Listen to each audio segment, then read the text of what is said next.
Many in the Swiss community were also associates of John Hitz in his banking ventures, about which you will learn more, and also in his church, which was the Swedenborgian Church.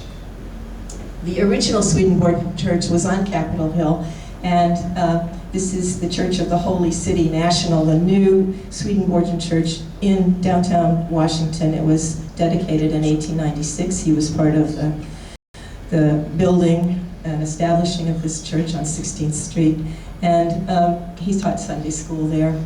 The Swedenborgian Church, well, it is based on the idea of use. He had written in his diary that divine worship primarily consists in the performance of uses. The Swedenborgian Church really believed in a commitment to being useful in your life. That was the holiest thing that you could do, is be useful to other people. And John Hitz moved into this house, which is around the corner from the church and still is there. You can see it. It was one of several row houses that he rented in various places in Northwest Washington after he moved out of his house after his wife left. Right across the street from him lived the pastor of that church. He was a very close friend. But this whole idea of use is also connected to John Hitz's very close association with Clara Barton. He met Clara Barton through his wife. Clara Barton and his wife were at Dansville, New York at a spa taking the water cure in the mid-1870s. They had both undergone sort of nervous breakdowns, and Kate Hitz brought her children, Gertrude and Willie, with her there, and they became very good friends with Clara Barton. So when Clara Barton came to Washington the next year, she stayed with the Hitzes, and they rented her a house on Capitol Hill. And for the next 5 years, Clara Barton worked with John Hitz's help to found the American Red Cross and have the Congress confirm the Geneva Convention.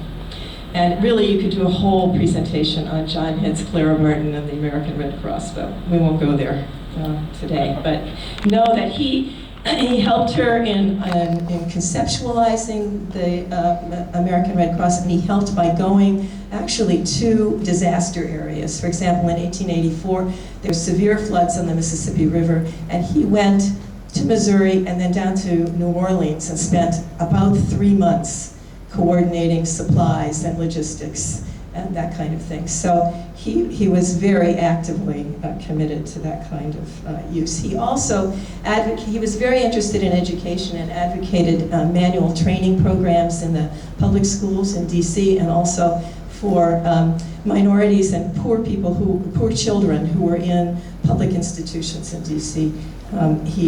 He thought manual training was the answer, because it had been for him, because he knew he was a piano maker, very, very practical. And again, with the idea of use, this picture is the groundbreaking ceremony in 1893 for the Volta Bureau. And you can see John Hitz over here on your right. And in front of him is Annie Sullivan, the teacher of Helen Keller, who's in front of her with the shovel, because she was the person who dug the first shovelful for the Volta Bureau that you'll see this afternoon. And in the middle of the picture is Alexander Graham Bell.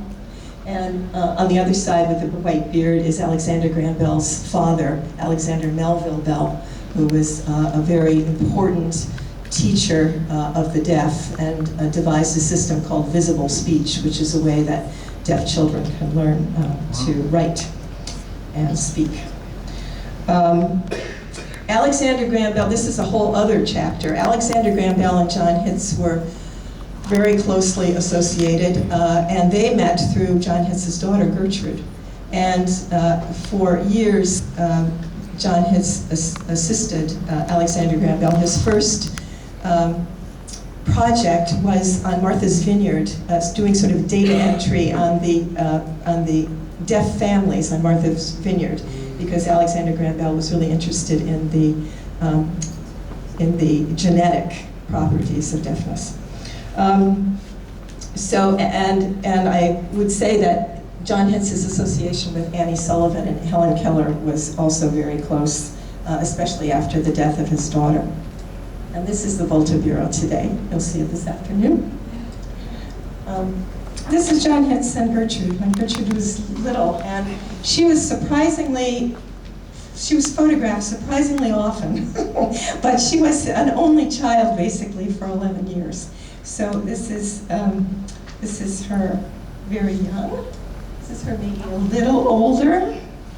She's maybe 2.5. And this picture was taken in Europe, in Paris, between 1875 and, no, it was between 1865 and 1875. They lived in Europe 3 separate times, in Paris and in Lausanne, in Switzerland. It was a lot cheaper to live in Europe. That was a long, decade-long depression in the United States then. And so she became fluent in French before she went to college. And this is mid-teens. And this is when she's about 20. I think you've probably seen this picture before. She went to college at Wilson College in Chambersburg, Pennsylvania. And that was a 2-year program that sort of prepared women for 4-year colleges like Vassar or Smith. And she loved it. She's a very intellectually curious and sort of outgoing girl. And so when, after 1.5 years of the 2-year program, she had to leave Wilson College, she was really devastated. She had to leave because her father was indicted for embezzlement from the German-American bank and the fire insurance company that he had formed as president. And as we saw earlier, his money was and judgment of people was not his strong point. So she had to leave college, and that meant that she had to also become a teacher because she had to make money. Her mother left, and her father was penniless because he had to sell everything to pay back debts. So in 1879, Gertrude returned to Capitol Hill. She returned to this house, and she was teaching kindergarten, and she got together with a circle of young people on Capitol Hill, among whom was Alfred Edgar Burton. And she met him in 1880 at a sociable. There were really maybe 2 or 3 times a week sociables held at various people's houses or at the church or other places. And Alfred Edgar Burton was living with his roommate, Robert E. Peary, on Capitol Hill. They were working at the Coast and Geodetic Survey, which is right nearby. And she was 18 and he was 22. And we have the diary of Robert E. Peary, the discoverer of the North Pole. And in his diary, Peary wrote, "From indications last night, I'm afraid that Al is badly smashed." Had a crush on Gertrude. By early summer, Burton had been sent on a survey trip to Tennessee, but Peary stayed in Washington, and he wrote, "Passed a very pleasant evening with Miss Hitz. Music, songs, etc. And I came away, she filled my hands with roses and honeysuckle." Friday, June 4th. Called on Miss Hitz this evening to return a book. Got an invitation to commencement exercises. This was the kindergarten she'd been teaching. Listened to some songs and came away with my hands full of flowers. But I saw a little picture of Al, that's Al, with a couplet on the back. "How sad is my heart and uncertain, while awaiting the coming of Burton." The diaries of Robert E. Peary are in the National Archives, and I was thrilled to be able to find this. Good find. On March 4th, Gertrude Burton and Gertrude Hitz and Alfred Burton and Peary were watching James A. Garfield's inaugural parade from the windows of the Swiss consulate here on the corner of Pennsylvania Avenue and 10th. And Peary left early. And later in her life, this is in a letter, Gertrude reminisced, "I can see all the temporary stands and the arches and platforms and the staring rawness of it all, and crude red, white, and blue, and I can feel the wind and cold and recall the irrepressible thrills of my girlhood as band after band passed in the interminable processions. The last inauguration I saw was in 1881. I was in my father's office, And I remember how wildly in love with each other a certain two people were, and how they were left alone in the room crowded with pictures of Swiss heroes. Indeed, I wonder the world still moves in rational order when one thinks of all the desperate lovers wandering at large. So she became ill. Her father became very ill with malaria. Elle was still working in Washington. Gertrude had to go to Philadelphia for medical help. Her mother went with her to Philadelphia.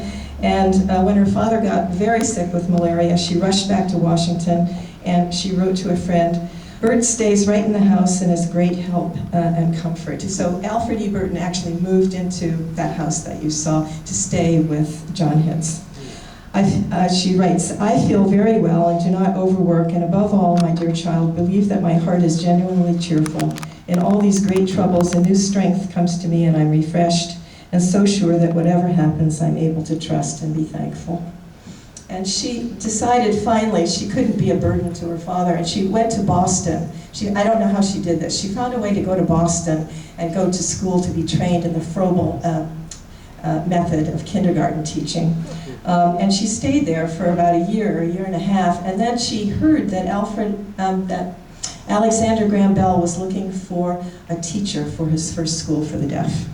And he and his father had known her in Boston because they were teaching at BU.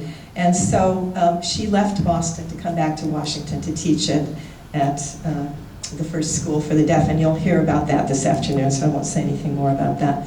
But she was in Washington then. She was not yet married, and she was teaching at the school, and she was meeting regularly with the Moral Education Society in Boston, which her mother was very, very involved with. Her mother, a remarkable woman, was involved with women's health movement, women's reproductive rights, the training of women to become medical doctors, and she worked with the infirmary and clinics for women in Washington.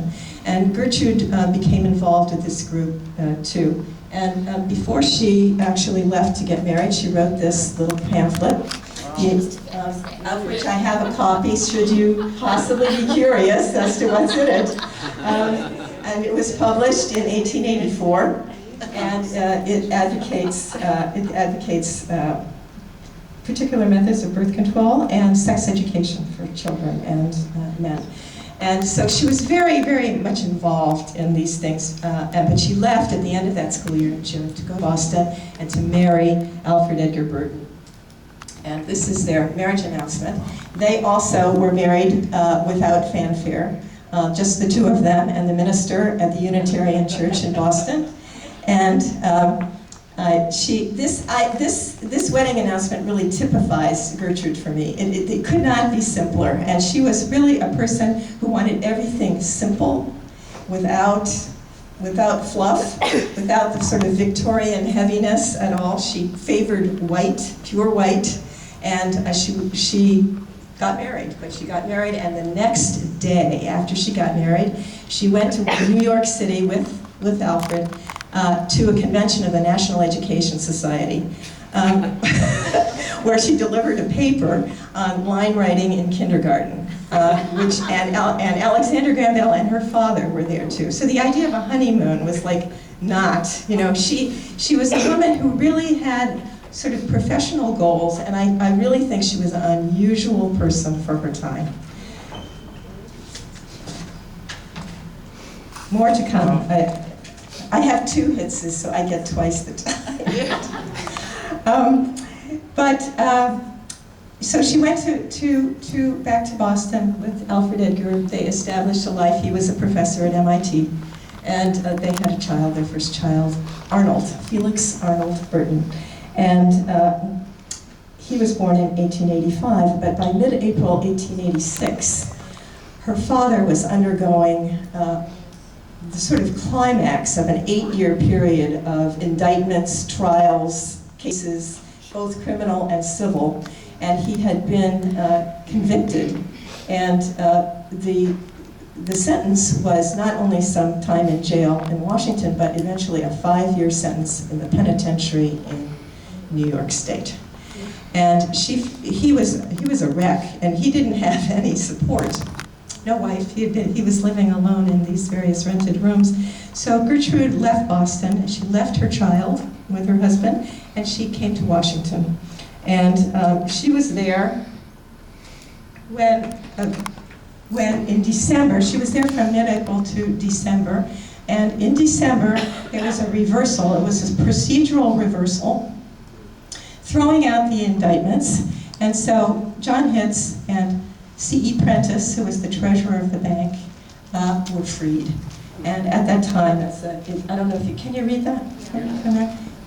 Gertrude was there, and she was the person who went to the jail to take the news and to read when they left.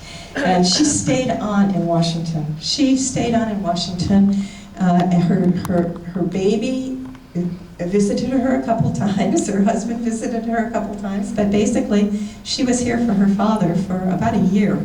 And she went back to Boston after this was over, and he seemed to be a little bit more secure, and that's when he started working for Alexander Graham Bell. And she had a second child, and her younger child, Harold, was born in 1888. But I think it was probably postpartum depression, I don't know, partly anyway, but she became very demoralized and unable to work and unable to write and unable to lecture and do the things that she had been doing. So she was diagnosed with a nervous disorder, which the doctor told her she had less than 10 years to live. So and then there was trouble with her husband. So she decided she had a short life, one life to live, I think, and she took her 2 children and she went to Switzerland.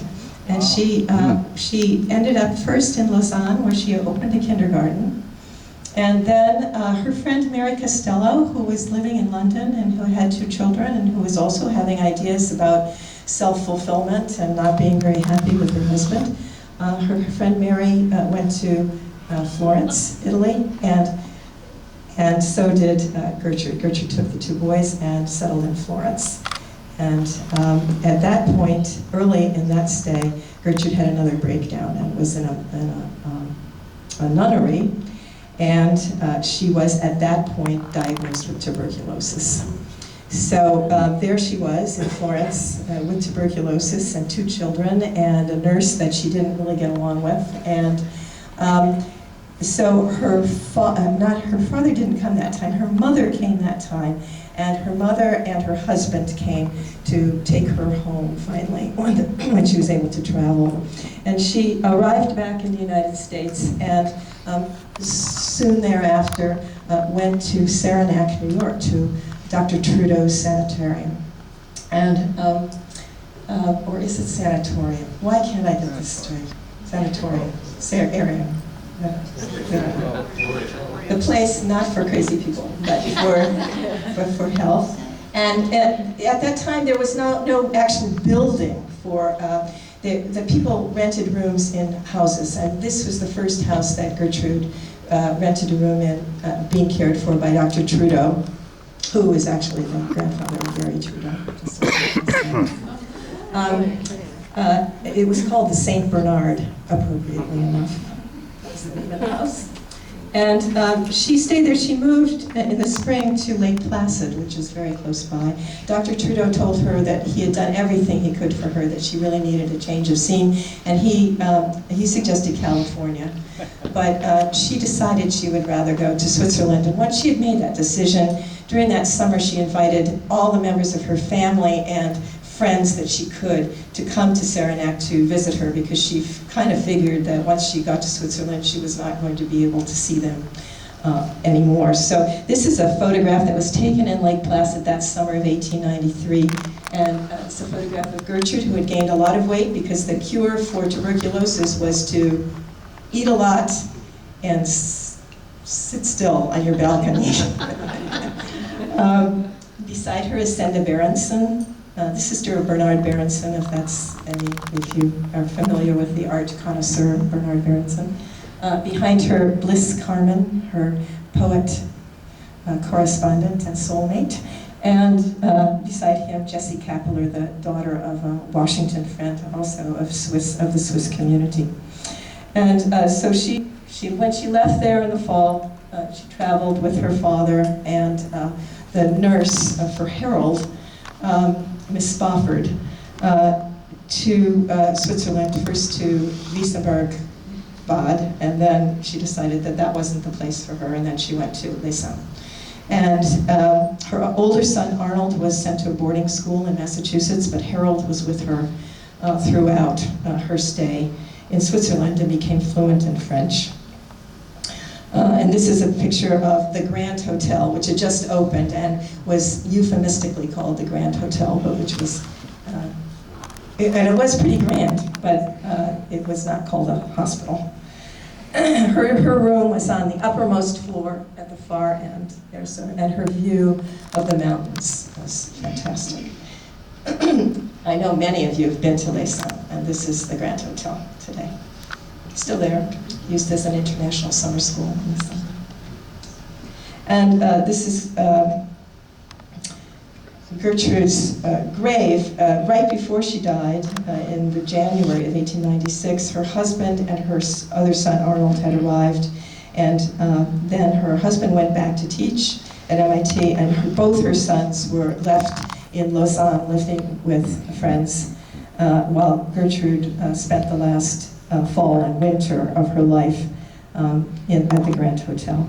And she died on January 26, 1896. Her father had come to be with her.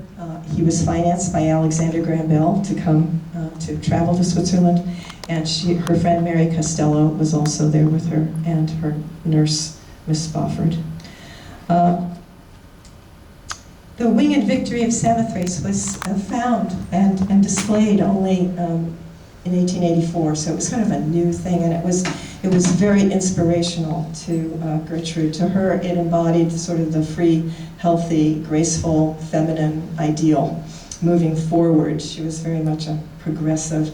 And her faith, I have to say, is it's not a Christian faith like her father's faith, but it was a very sort of positive, transcendental faith, and not any organized religion, but somehow a very spiritual. And she wrote in her last letter to her friend Bliss Carman, "Yet there is something that stirs me more deeply. It is the simple law of the indestructibility of matter. From this, what hopes, what changes, what boundless wonders, what ineffable trust. All the cruelty, all the vexed problems, all the small individual cares, how they fade within the conception of such a law. For if we can comprehend a law like this, believe it, accept it, surely the vastness of eternity need not cause dismay. What should we fear? What can we fear? We all go down the same dark way, each living thing alone. What we all do must be done. In the end, freshness must come as certainly as dawn follows night. What if we know it or do not know it? We have had our taste of beauty and of pain, and if consciousness be not ours again, surely what will be orderly and subject to laws, quite as marvelous and inevitable."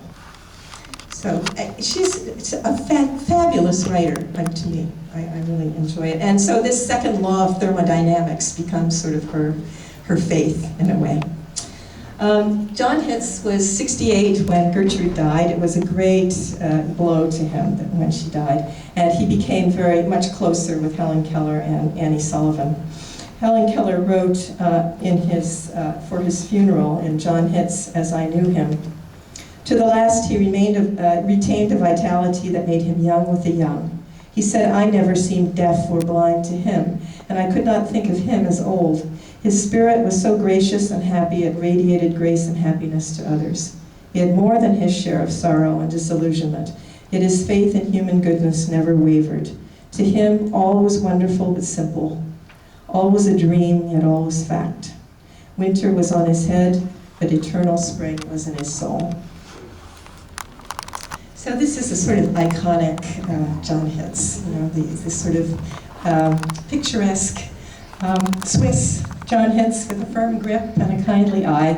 And it really is true that family, for both of them, family and Switzerland, and the sort of spiritually motivated commitment to service in some way, really were the motivating factors in their lives. And finally, I said, and a waltz, and I just thought this was kind of funny. In his diary in 1853, when he was 25, John Hitz wrote on the very last day of 1853, "Received first copy of Rosa de Vries' waltz, composed by myself under the name of Hans Krummacher. Another year has closed." So I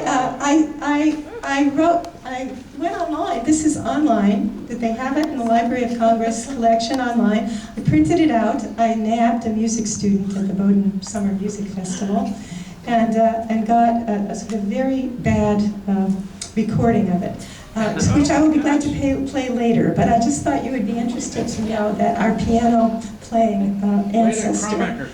I don't have any idea. I just thought it was very funny. So. But later I can play that for you. Thank you.